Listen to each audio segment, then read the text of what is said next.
একটি দলকে যখন আপনি জনগণের দল করতে চাবেন বা দলের জনপ্রিয়তা বাড়াতে চাবেন, তখন কিন্তু একটা দলের একজন ক্যারিসমেটিক নেতা না হলে সেই দলকে কিন্তু এগিয়ে নিয়ে যেতে পারবেন না বা সেই দলের জনপ্রিয়তা বৃদ্ধি করতে পারবেন না।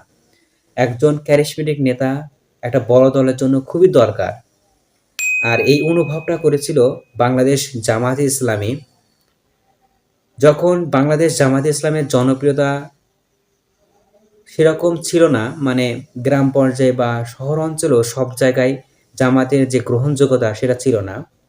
আর এই অনুভবের পর তারা বাংলাদেশের একজন জনপ্রিয় ইসলামিক স্কলার এবং একজন বড় মুফাসসির আল্লামা দেলোয়ার হোসেন সাঈদীকে তারা অফার করে এবং আল্লামা দেলোয়ার হোসেন সাঈদীকে তারা যখন দলে ভিড়াতে পেরেছিল, তার ইমেজ, তার যে এ তার যে জনপ্রিয়তা সেটা ব্যবহার করে কিন্তু জামাত ইসলাম অনেক জনপ্রিয়তা অর্জন করতে পেরেছিল এবং তাদের দলকে কিন্তু অনেক এগিয়ে নিতে পেরেছিল।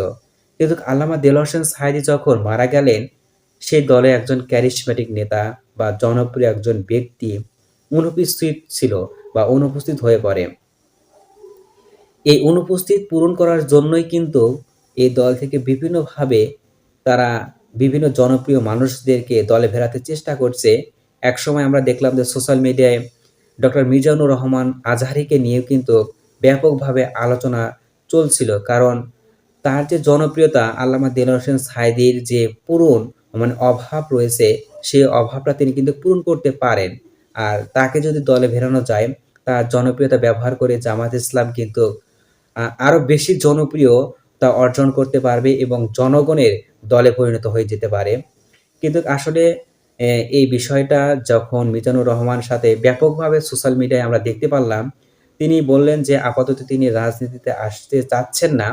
তো যাই হোক, দল যখন রাজনীতিতে একজন ক্যারিসমেটিক নেতা অবশ্যই দরকার দলের প্রয়োজনে, তারা সেই বিকল্প একটা পথ বেছে নিয়েছে যে বর্তমানে আমরা ডাকসুতে বা রাকসুতে, চাকসুতে যেসব নির্বাচন হলো, সেসব নির্বাচনে ভিপিদের কিন্তু জনপ্রিয়তা সারা দেশেই বললে চলে যে তাদের জনপ্রিয়তা খুব বেশি এবং তাদের ব্যবহার করে কিন্তু জামাতের বিভিন্ন নির্বাচনী প্রোগ্রাম বা বিভিন্ন প্রচারণায় তারা অংশগ্রহণ করছে। তাদের ইমেজটাকে ব্যবহার করে তরুণ ভোটারদেরকে তারা কিন্তু আকৃষ্ট করার চেষ্টা করছে। আসলে এক কথায় বলা যায় যে দলের যে ক্যারিসমেটিক নেতার অভাব হয়তো এই সাদিক কায়েমরা পূরণ করছে। আসলে দলের যে অভাবনীয় পূরণটা হয়তো এই ডাকসুর ভিপিরাই সেই দলের পূরণ করবে। আসলে দলটাকে এগিয়ে নিয়ে যেতে হলে একজন ক্যারিসমেটিক নেতার দরকার। এটা জামায়াতে ইসলাম বুঝেছে এবং প্রত্যেক দল মানে বৃহত্তর যেসব দল রয়েছে বা বড় দলের জন্য অনেক বড়, বড় অ বেশি যে তাদের যদি ক্যারিসমেটিক নেতা থাকে তাহলে কিন্তু সেই দলটাকে এগিয়ে নিয়ে যাওয়া যায়। ধন্যবাদ সবাইকে।